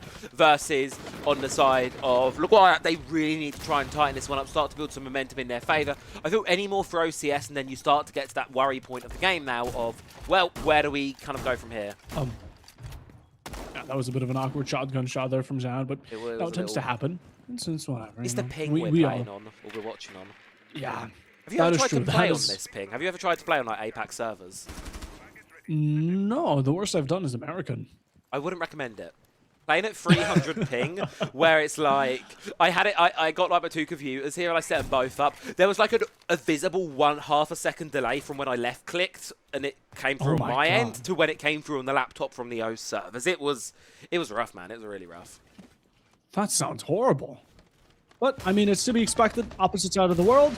And once more, similar beginning. Paco Zero is going to find one. Azameister will return to look at the entrance. Katoria and the shield. Everyone's just entering. Sifty is going to find Zan. And all of a sudden, Loguire Gaming have once more found themselves completely disjointed. That's a knife behind you that has went missed. George is trying to play them like a fiddle. Rurun will punish him off of that, though. And 2 defenders once more. We've seen this over and over, Travi. And I think we know what the result might be. We're all barreling towards the same conclusion here. Mistkeeper barricade, 1v1 with the Blackbeard now will be one out. Where is the support from the rest of OCS? It's focusing down on his player underneath, this Solace, who has a very important situation on her hands. Now, you're going to try and go for the knife back, aren't you? You're going to just try and do it. No, you're not. You're going to play it safely, get the gunfight, kill. Plant's not there this time, so at least it can't haunt Loguire from the grave, but equally so, as we must have 1v3 situation, vertical pressure against him. Yellow pings on towards him. He's good for one. Charging on towards Solarium Stairs now, wants to try and find the player, but with the information, OCS should be able to ride this one out. Yeah, they're going to set up an extra bit of verticality. Ruan setting up that soft breach so he can detonate it and cause an extra bit of distraction. Katoria with the Selma, but at this point, the Solus has just backed down West Main and going to hold himself as steady as he can. The attackers are free to go and plant, by the way. There's nothing really stopping them besides the Solus, which could have information through her gadget, although I heavily doubt that's going to be the case here. And again, Ruan is just going to hold you patiently. You've stuck around for long enough, and I think it's time we just about finish the round. OCS now really starting to build just from where they left off entirely. That one, again, it was a closer. You've got to give it credit, but then it's all down to that individual play, Puffo, I feel there.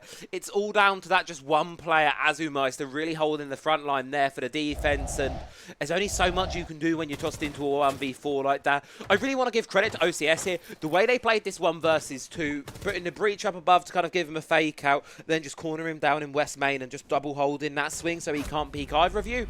It's really good individual play there, so really good work from that team there, and I want to give OCS credit because while, you know, Loguire maybe aren't stepping up to their expectation at the moment, the other side, they're taking this opportunity and riding with it beautifully. 100%. I mean, OCS, I'm imagining the mental is also a high tide just surging through all 5 players as of the moment. They might be happy because not only are they currently flawless, but they have series point as well within this map. And Loguire Gaming, I'm imagining it might start to affect them at this point. But again, the comeback is still very possible. Although Loguire Gaming, it's going to need to get started this instance because a 5-1 split, I don't think is going to be sufficient for the continuation into the second half. If you were going onto your defensive half, 5-1 split as you transfer to defense, that's fine. It's not great, no, but it's doable, it's workable. 5-1 going onto your attack based off what we've seen from Loguire on map 1. I don't like to write a series off before it goes, but yes, it's a very different one here. OCS going to be going for a bit of a statement play, I feel, here for the penultimate round of the half. You've got the Aurora, you've got the Glaz, you've got the Thermite, the Shield as well. You're going to want to try and get a bit of vertical control established, and once you've got that, you're going to go straight in towards the objective, and a great stepping stone to get there now as the spawn peeker of the Wamai, he's dropped to the floor. Hiroshima just dropping down the hatch, trying to waste as much time from these attackers. They are certainly going to need to hunt the Wamai player down, and even then, maybe there's still that pickup available, and the support has income. The cavalry from Loguire Gaming have come to support him. There's not going to be that confirmed kill. Look at Hiroshima back on those library stairs and wanting all the beef. No one's on site right now, Puffo. Look at where all the defenders are. One's on piano, the rest are all kind of trying to support this Wamai on the roam, rather. If OCS send the drone into the objective and go, guys, no one's at home, you've got a Thermite, you could just send it in. You could literally just go for it right now and have the Blackbeard and the Ram hold the vertical. It's so easy, it's so free, but I don't think they realise they're going to commit to this normally. Imagine if they did. Just rush it into side. There's no one there. Freebies for the taken. All the players have started retreating downstairs. We see George and Azumeister. Or rather, it's going to be only Azumeister on site, but still better than nothing at the very least. I do like that. Loguire Gaming recognized it's not something they want to have vacant, especially considering it's the main objective. But OCS Hiroshima, the one granted thing they do get off of that, off of players backing off, is going to be a bit more control upstairs. Impact right into the face of Katoria. He's going to get damaged very heavily. And now Sirakome, that's not the right gun. He pulled out the shorty. He thought he was on the mute. I think he wanted an SMG-11 or something, but he is being forced back to trophy. Listen, man, Mozzie's just got that super shorty back. Use it, enjoy it, love it. Playing this vertical angle now is going to be George, but trying to pop a keeper barricade to protect himself. Will get caught out by Sifty, establishing the early pick for the attacking team now, and something that's just been pretty damning so far. A backstab here. Oh, no. You could have struck gold there on the side of Hiroshima. Trying to do what Azumeister did back on bank with Fawn, but just unable to really hit that same stride. That just hurts, but Loguire Gaming, I'm sad to say this is not a match that's going in their favor. I think it's been obvious since Cafe Dostoevsky in that opening round, and even though the comeback was looking real there, certainly it is not here. A 3v5 is something, this is probably one of the matchups where I've seen a 3v5 the most of, and one of the players still stuck upstairs again. They're going to retreat back to site, but 25 seconds to hold out against the glass, it seems possible because Azimeister has pushed forward, very ambitious to say the least. Well, the breach is coming out, hatches being open, and still an overwhelming amount of utility and numbers here on the attacking side. Might be a bit difficult to deal with, shield still in hands, and now just chucking everything they have. A bit of damage is out. Kratchen's going to find Sirokomi running right into him, and Azimeister did not realize it. He just ran up to him and shanked him. What on earth did we just witness?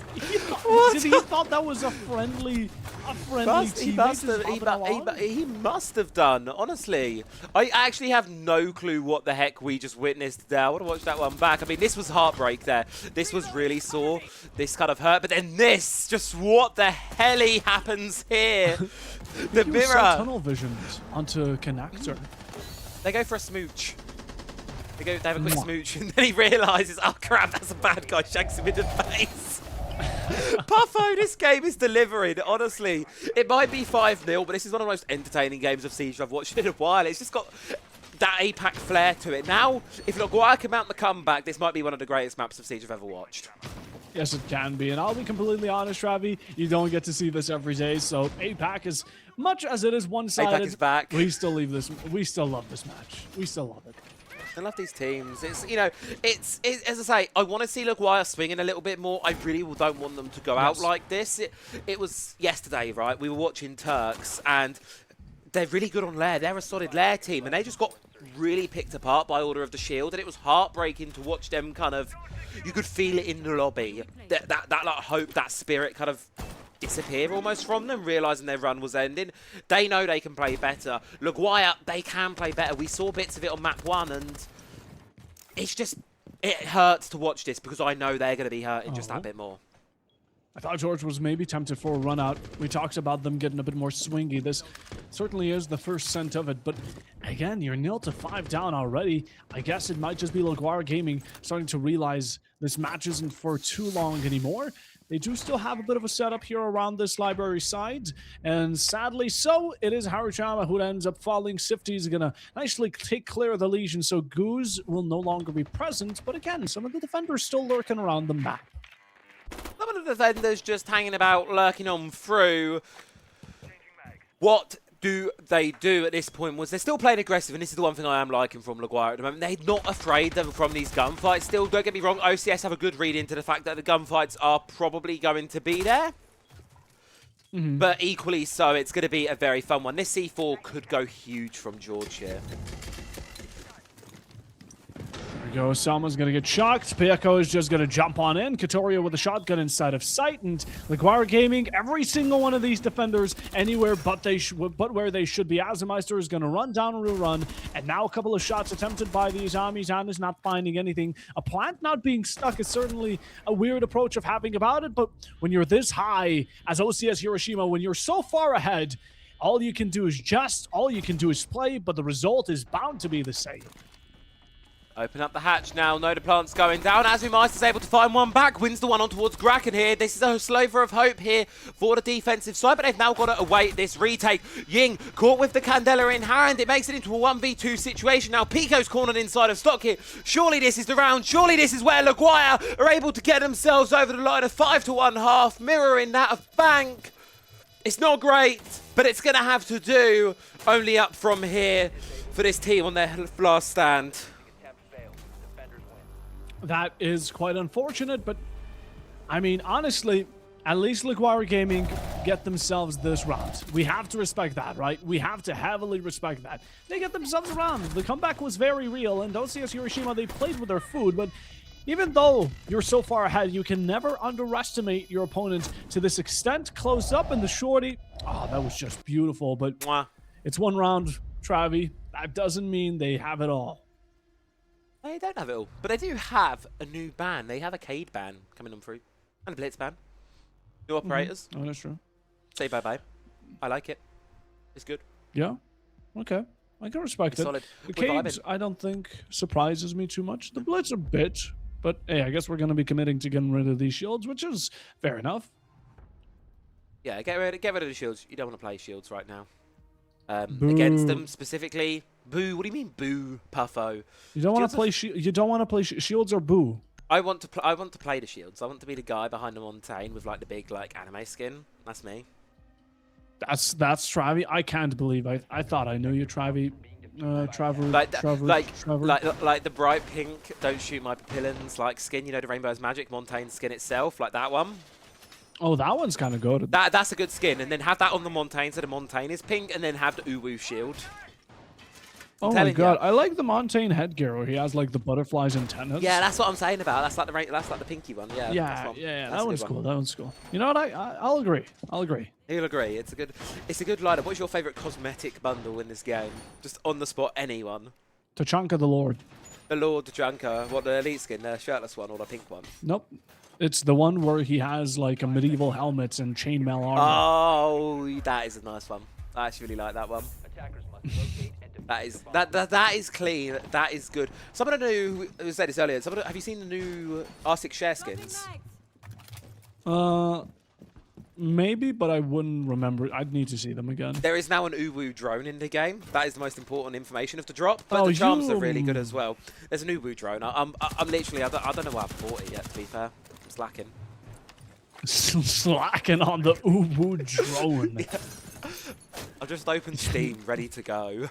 As soon as this game ends, I'm in Steam on Siege and buying the skin, and then logging off because we've got more casting to do. Speaking of casting, we should probably do that. Yeah, we probably should. I mean, OCS Hiroshima right now, they have a lot on the line because it's match point. And again, I'm imagining they want to get themselves to rest to finish up this match as soon as they possibly can. To respect that Rurun didn't shoot out that drone, so his information would stay safe of where he lies. But he peeks out for a moment, takes heavy damage, and now needs to face the fact that he's low. Pull it away, and he might just die.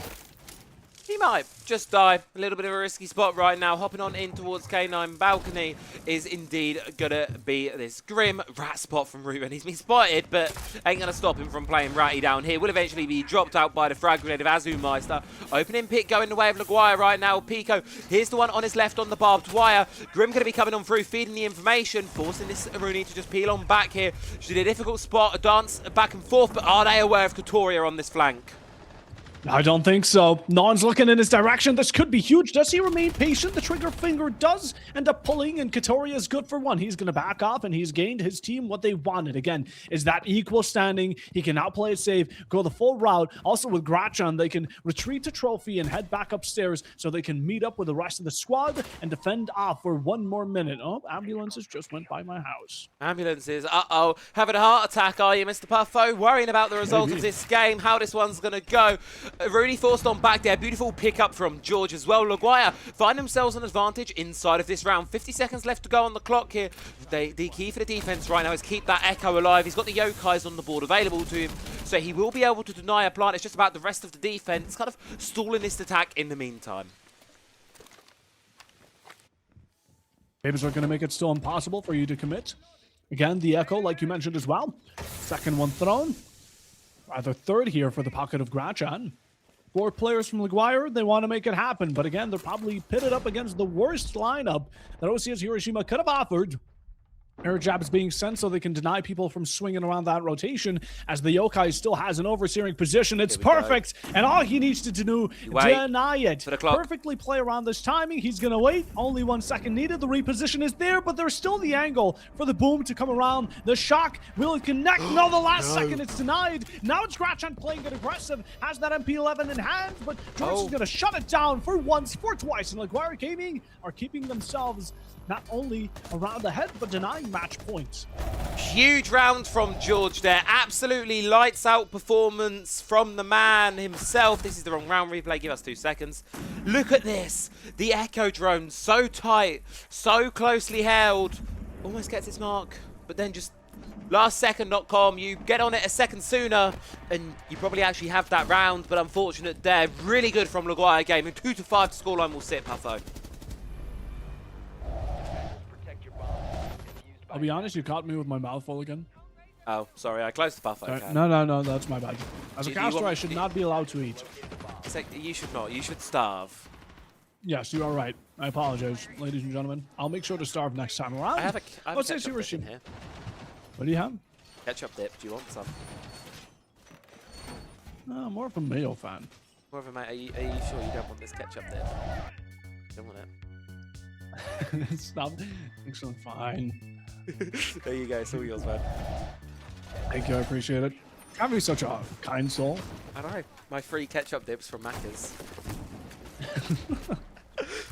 Didn't pay for them, but got them. Didn't use them. I don't like a lot of sauce on my chicken nuggets.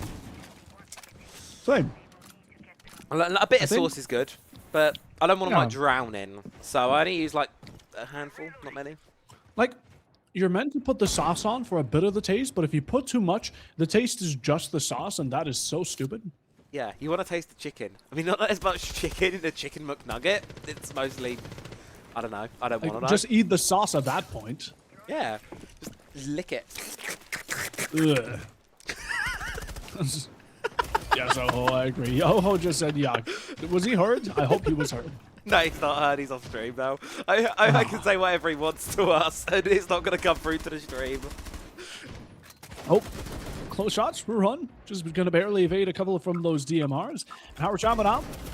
Position himself around these windows. Again, the balcony plays a huge role if you want to cover a lot of this piano bathroom side. On the meanwhile, we have a bit of an attack developing down below, which is confronted by, I do believe that was Tubarao. Yep, just holding it with the DMR, so the breaches can't be made as easily. And again, verticality, Loguire Gaming, you're going to need to get it. They are indeed. Vertical control going to be essential for this one. What can you do with yourselves? Well, you're going to push on up here across, get the wall open. First one goes the way of Pikazora, shutting down Haru.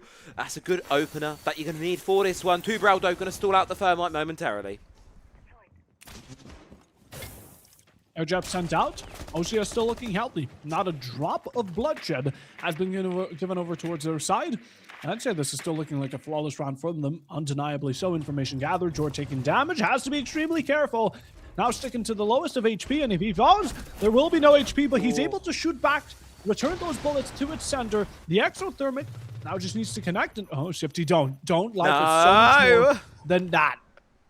We've had enough of those C4s in that specific room as well. Maybe just don't throw C4s down there. Ruben's able to find the Azumeister there inside of the chaos here. Here comes the Ash out though, swinging. Is she aware that there's another one lurking by? No, not quite. Azami goes for an aggressive peek, will be punished out for it. 2v2 situation now. Hop on in to try and deal with this piano player, eventually able to shut her down. Leaving it now all up to Sifty. 1v2, Loguire Gaming, man count advantage, vertical control established. 30 seconds to make this work. No breach. He's going to head upstairs, try and go for the flank, but might be a bit too late. Keep in mind, though, the thorn traps are still around the map, and Sirokome will fall victim to them. And again, there's those verticals that are set up by the attackers and defenders, both that Sifty can use to his advantage. All he needs is a bullet or two to take out Zan. That barricade being broken down now gives the information of where this Ash stands, and going to go for a safe plan, but just exposed a bit too much, and that is match point confirmed by Sifty. OCS Hiroshima now 1 round away from confirming their spot here in the APL North Challenger Series Finals. All they need to do is win one of the next 4 rounds of Siege.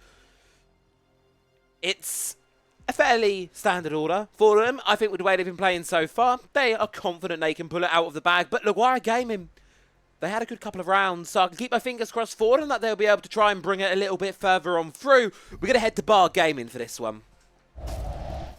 Okay. This is the opening round we saw here. And again, Bar Gaming is considered the best site out of all of them on Chalet. But then there's also that argument, right? All sites can be played on Chalet, similarly like Consulate. It's one of those rare maps that offers that availability. And even then, Bar is still most favored across the entire Siege community here, especially when it comes down to comp, because of the way you can set up a round library. It's very easy. You can even extend around piano and mezzanine, which is uncommon, but again, it allows for the defenders to have a real long list of options. Bar is good. We like Bar. We do like Bar. I honestly think it's a really, really good site here in terms of this one. What can they kind of get us showing on it here?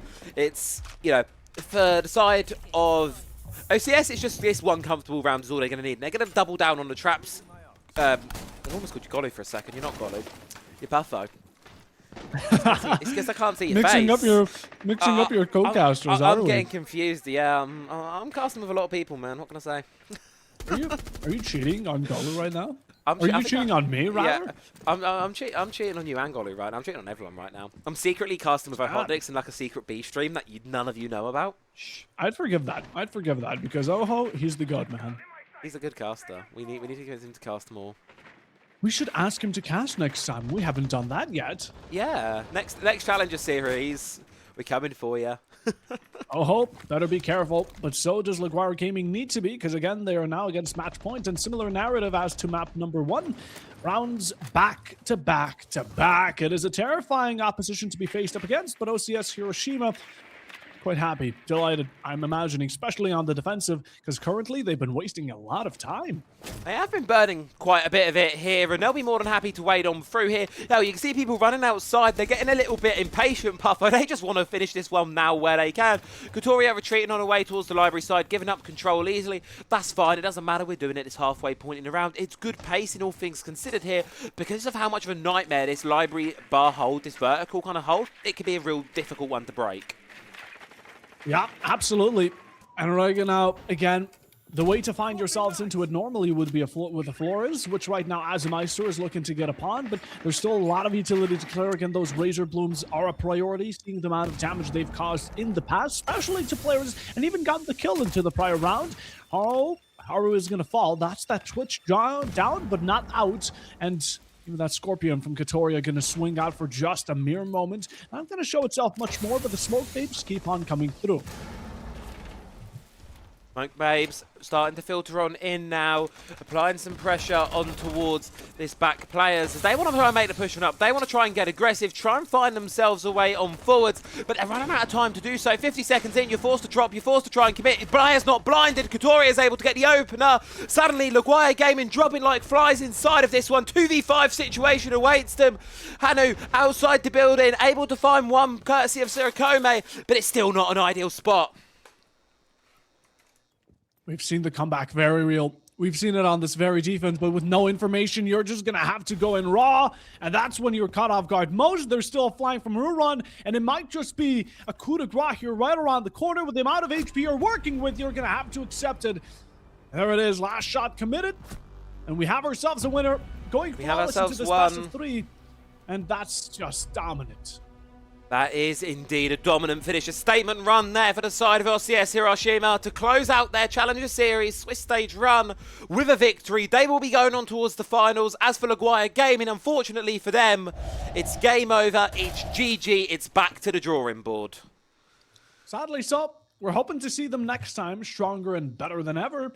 But for today, there's going to be a different winner, and it's going to be OCS Hiroshima, very rightfully so. Again, they played really well on that bank. They completely took capitalization of their opening half, and that being a real good way for them to insert a very, I would say, advantageous beginning. And similarly so on Chalet. Again, Chalet was also a lot more comfortable for them. It really, really was for them indeed. So now with that one being said and done, we can give congratulations to, of course, our victor for this afternoon. Moving on forwards, as we say, on towards the final set of games for them. They've got a break now till next weekend. As for us though, Puffo, that about wraps things up here inside of the APAC region.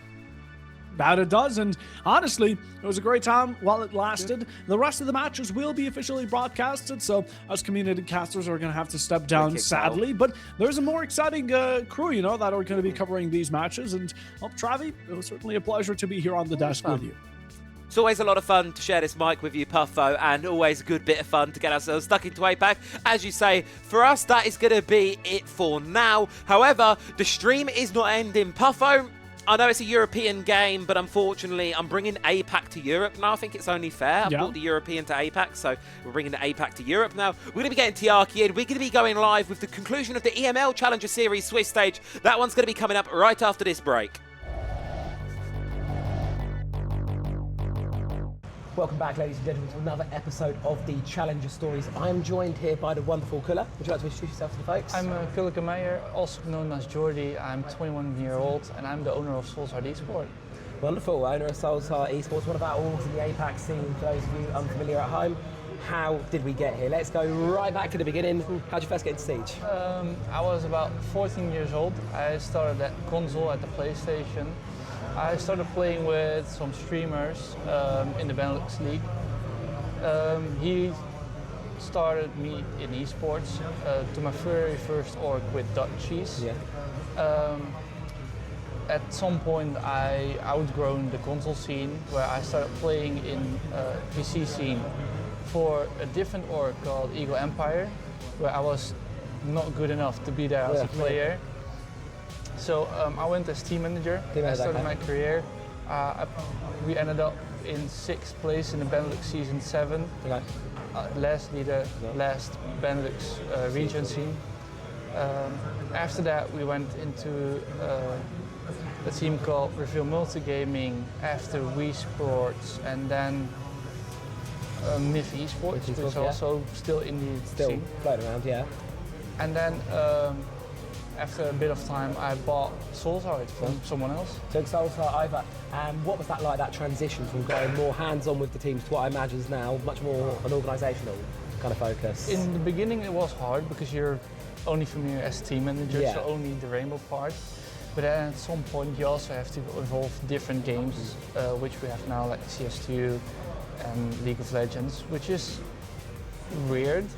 But you will get there at some point. And I imagine it's a totally different ballpark working in CS, working in League compared to something like Siege. Yeah, and not just the esports scene, but you also have the business scene, which is also a lot different. Yeah, business is. At the end of the day, you need to keep your heads above water, right? And looking at Siege, your story with Siege in Soulside, you want to walk through a little bit of that? Yeah, we started in the grassroots T4, T3 with some small teams, where we grown into contacting Chaz, which was known as team manager from the old Daystar. He joined me in as the old co-owner, which sadly left to do his own project. And that's when we got in contact with the old no-cap roster, which is now Soulside. Soulside roster. And it's been quite a story you've had with these guys. Let's dive in more recently, the 6 Invitational LCQs, because that one was a bit of heartbreak, wasn't it, for you guys? It was a bit unexpected. If you look at stage 1 where we ended up 3rd, which was quite good, seeing where we came from, then stage 2 ending up 6th was a bit of a downfall, where some of the players were thinking about leaving, yes or no, and then coming in again at the APAC Cup and winning it all.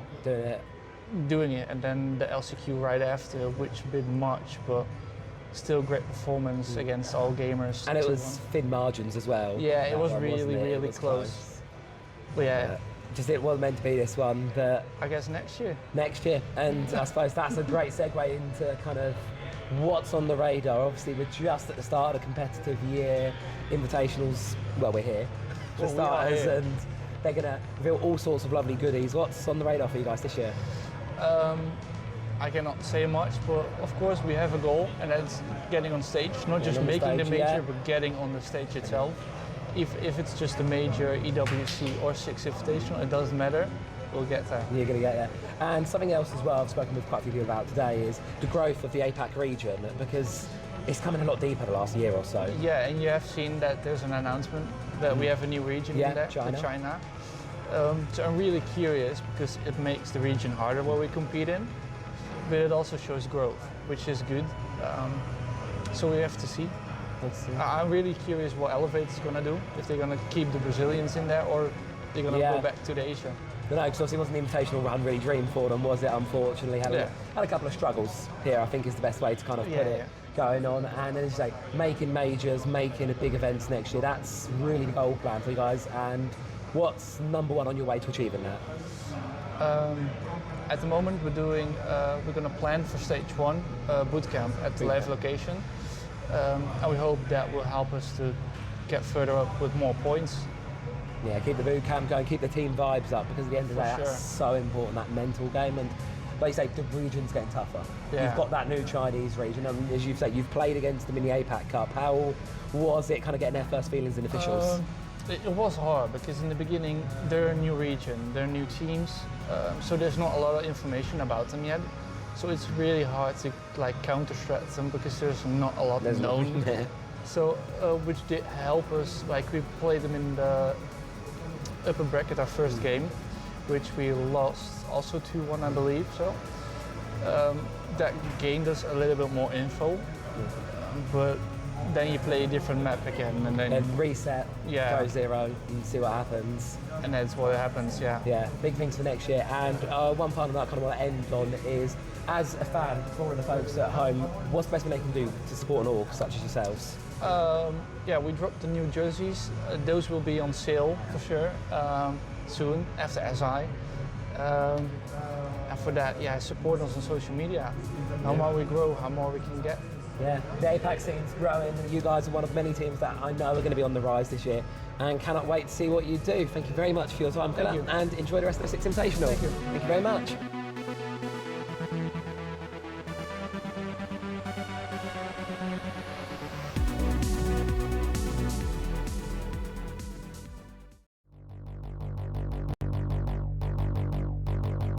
And welcome back to another episode of the Challenger Stories, ladies and gentlemen. Today I'm joined by Rowan, the CEO of Voltage Series and Salsa. Rowan, introduce yourself to folks at home. Hello, I'm Rowan. Well, I'm 25 years old and I'm running Voltage now for 4 years.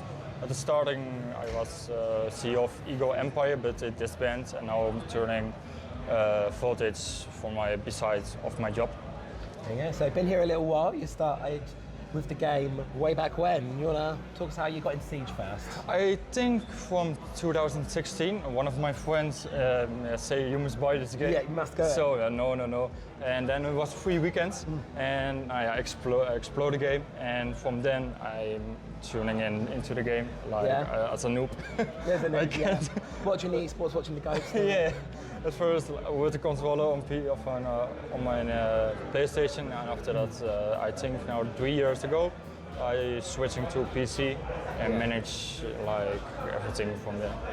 Yeah, and you got yourself onto PC. And where'd you go there from a sort of new PC player? How do you then get into the management side of things? It's a different game. The managing, I think it's much better on your PC than only on mobile. Yeah. So it's you have more viewer on your PC than on your mobile, and you can structure everything on what I do on spreadsheet, Excel, Word, some AI stuff. So yeah. Yeah, and then let's talk a bit more about Voltage Series. Where did that start? Obviously, Voltage League, not until a while ago. That one coming back. Yeah, what I say in the beginning, it was Ego Empire League. Eagle Empire. After that, I turned everything with Kulke. I talked with him because I know him in real life to start a project with popping up some new tournaments. Yeah. So that's where Voltage begins. At season 1, we had to sponsor Gamax. It's an arena in the Netherlands where I live. Yeah. And